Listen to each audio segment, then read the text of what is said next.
yet into his 20s, who also wore buckskins and moccasins. Angled across his broad chest were a bullet pouch and powder horn.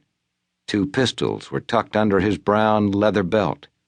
In a sheath on his left hip nestled a butcher knife with a 12-inch blade.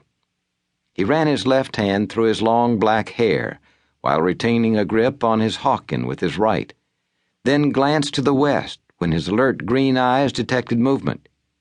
A grin creased his lips at the sight of a rabbit bounding off into the brush. "How about stew for supper?" he asked in a distinctive, deep voice. "All you ever think about is food, Nate," chided the older man. He snickered and glanced back over his shoulder at the third member of their party. "Well, that's not all you think about." Nate bristled. "I won't allow any man to talk about my wife that way," he stated severely. "Not even you, Shakespeare." The lead writer sighed and shook his head. "I thought we were friends, Nathaniel King." Surprised by the formality in the other's tone, Nate goaded his mare forward until he rode alongside his companion. "We are. There's no one I consider a better friend than you." Shakespeare regarded the younger man critically. "Then you should be able to take a joke without reacting like a bobcat defending its mate." "I didn't mean to hurt your feelings, but you know how I am about Winona." "I know. Believe me, I know." Nate saw his friend's face curl in a smile, and he relaxed. "I'm sorry. Ever since I met her, I've been acting a little peculiar." Shakespeare vented a snort that would have done credit to a bull buffalo. "A little? Lord, son, your antics are enough to drive a fella crazy."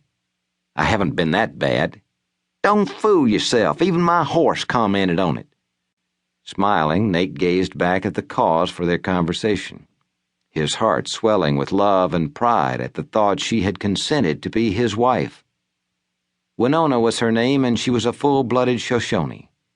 Her long tresses shimmered with vitality, and her brown eyes danced with happiness as she returned his loving look.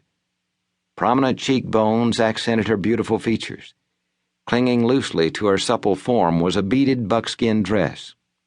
Nate beamed and winked. "Oh, no, here we go again," Shakespeare groused. "What are you talking about? Having to put up with the two of you making cow eyes at each other?"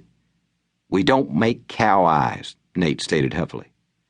"What would you call it?" "True love." Shakespeare chuckled good-naturedly. "What do you know about true love?" he queried, and then launched into a quote from his favorite author. "Alas, that love so gentle in his view should be so tyrannous and rough in proof." "Which play is that from?" Nate inquired. "Romeo and Juliet. You should read it sometime. It describes youthful love perfectly," Shakespeare said, then reached behind him and patted the roll tied behind his saddle. "I'll lend you my book tonight if you want."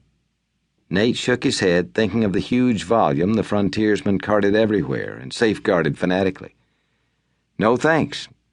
I have other things to do tonight." "I'm sure." Sighing in resignation, Nate slowed the mare and waited for his wife to catch up. He smiled at her, then looked at the 3 pack animals she led, verifying their provisions were secure. Winona's hands flew in a series of rapid gestures. Nate followed her flying fingers closely, knowing if he missed even one gesture, the entire meaning could be lost. He'd made great progress in his mastery of sign language since leaving St. Louis over 2 months ago, but he still had to concentrate intently when others were directing comments at him, and he still made far too many mistakes for his liking. One of the many surprises connected to his continuing education in the ways of the wilderness had been learning that the Indians employed a universal sign language. No one knew exactly which tribe had started the practice. The origins of sign language, like the origins of many of the tribes, were shrouded in antiquity. But the Comanches, Kiowas, Apaches, Shoshones, Crow, Pawnees, Nez Perce, and many others all used sign language to communicate when they met because their verbal tongues were so different. Now Winona concluded her remarks, and Nate reviewed them mentally while preparing his response.